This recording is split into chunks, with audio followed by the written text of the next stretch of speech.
lot of what I do every day, collecting eggs, keeping a garden, making mead, now keeping bees, it connects me to a simpler way of life. And of course, I'm particularly drawn to the medieval era, that part of slower living. Everything was a process that I've been leaning into and appreciating the resources that I have on hand every single day. Today, I'm trying something new. We're making candles, dip candles to be specific, from beeswax. It's my first attempt, but that's part of the fun. Slowing down, trying a new craft, and seeing where it takes me. And then, of course, appreciating the process that someone had to have gone through in order to have candles in the first place. So it's about appreciation, doing something intentional, and then, of course, this is something I can share and teach and allow others to help appreciate it as well. Speaking of, my little helper was along for the ride. We learned that you could use tallow, or in our case, beeswax. Flax would have been used for the wicks. In this case, we are using either a cotton or a hemp cord. That would be a good equivalent. You'll need beeswax. Mine is from Amazon.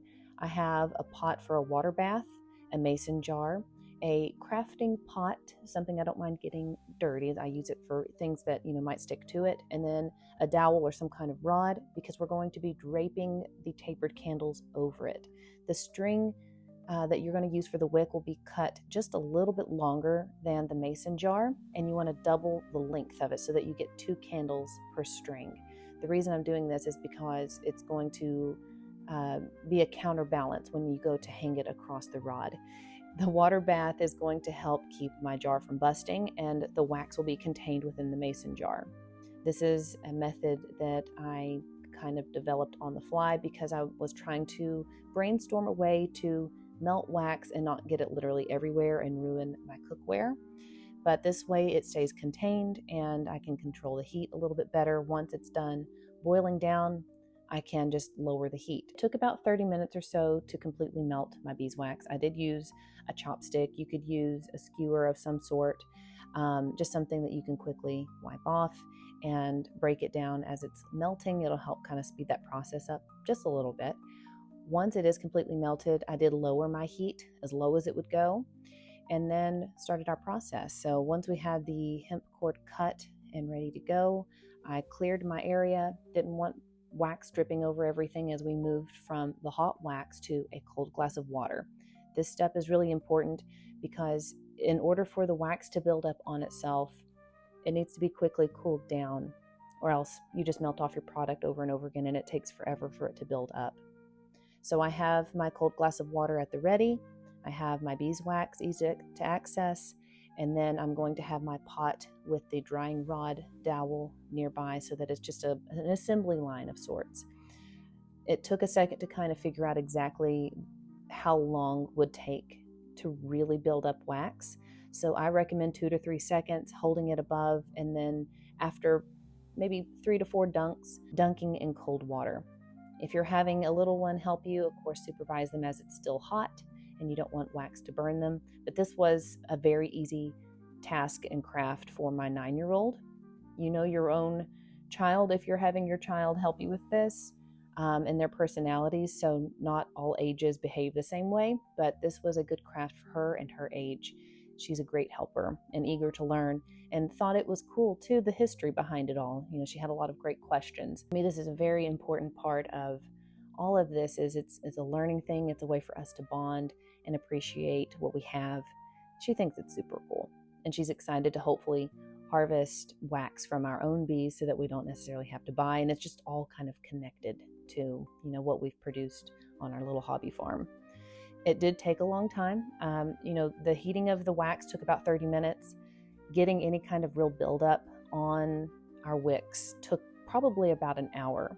We did have to take a break as it got close to her bedtime, but we were able to kind of restart the whole process the next day and just reheat up the wax, and just left our candles to kind of hang out on the dowel. This is the progress that I have so far. They are smaller candles because my mason jar is short. I think that if I had a specific vessel that was a little bit taller that I could fill up with wax, I could get that taller taper. I did melt a little bit of the bottom of the candle to put in my candle holder so that it would stay upright. Obviously, I would like for this to cure a little bit longer, but for the sake of showing, results for this video, this is what we have. And it burned so pretty. The smell is really nice. The thing with beeswax is you don't have to add a fragrance. In fact, it's advised not to add a fragrance. It lasts a long time. This would make a great gift, and it's a fun craft. You could buy the materials to give to someone as a crafting type gift. Lots of ideas come with this, I feel like. But in the meantime, let's take a quick look at what's going on in my bee yard or apiary. I'm going to be checking in on my bees to see how they are preparing for wintertime, and I'm going to condense my boxes down to just 2 deep broods, taking away the honey super on top since they didn't really add to it this year. They're a brand new hive to the land here. You may notice that I am not in my medieval beekeeper outfit, but a more practical modern version of that. And I always wear a ball cap because as you'll see later, when I go to put my hood on, I have a netted mask that goes over the front, and this keeps this pushed away from my face so that they can't still sting me through my face, which I have a feeling they might, just because there's going to be more of them in the hive where they're preparing for wintertime. And they are going to be extra protective over any honey stores that they have. So I just want to make sure that they don't have extra boxes to be guarding, just condensing down the space so it's a little bit more insulated for them, condensed, and they use their own body heat to keep warm through the wintertime. Hopefully they've put back enough for them to get through wintertime.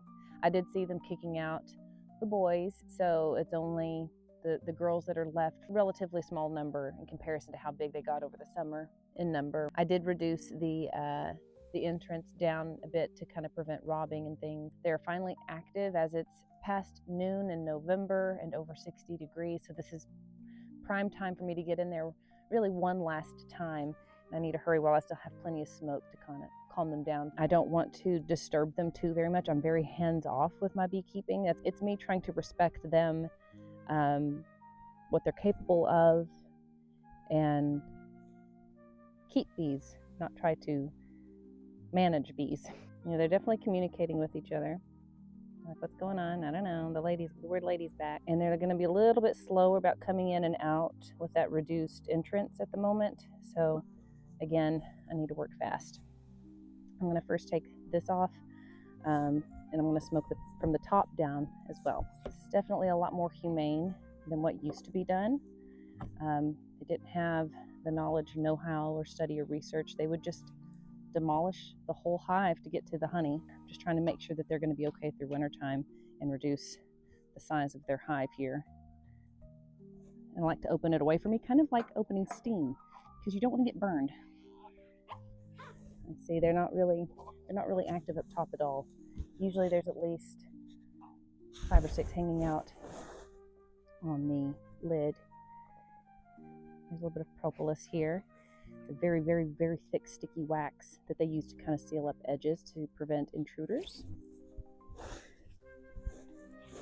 Gently pry. So we have to hear that pop. I didn't want it to pop, but sometimes it's just going to pop. I think it's because it's cold, cooler. It's not hot. In the heat, this would just kind of melt open. With it being a little cooler, it's going to be a little bit more brittle, I guess.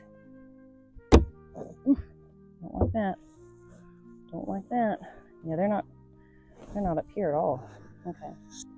I'm interested to see. I'm going to actually just peek down. Don't hibernate. A lot of people think bees hibernate.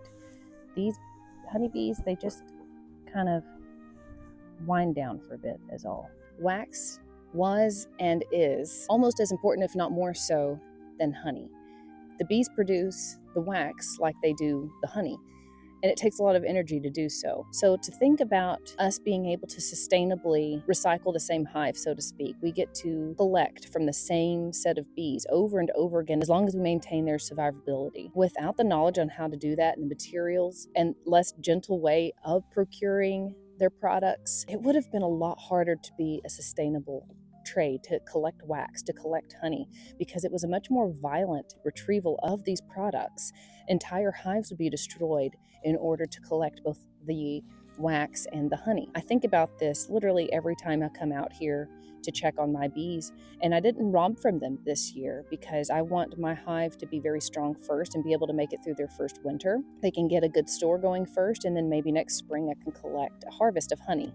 A monk or a chandler or just a brewer or somebody that needed one or both products from the bee didn't necessarily have that same knowledge to have that critical thinking of, in order to sustain this life, I need to make sure that I'm very gentle and sustainable in my practices with beekeeping. And it was just simply because they didn't know. In fact, this is still a very new thing that we learn about every time. If you ask 5 beekeepers the same question, you'll get 6 different answers. That is nothing but honey. They put back nothing but honey. There's the shot. All of that is capped honey.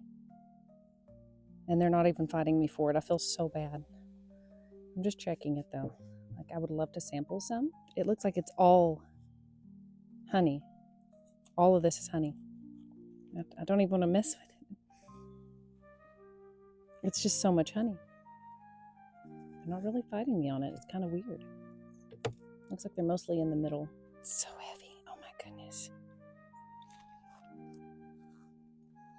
Hello. That's all honey. On both sides. Both sides. Just full. I have some curious bees now.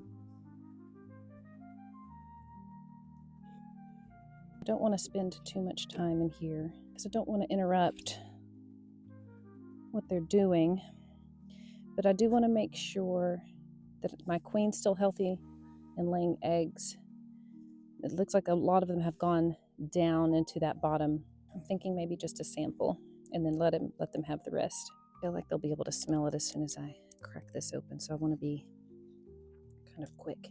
And I want to leave as much wax as possible too, because they can reuse it, and that means it's less energy to reproduce wax.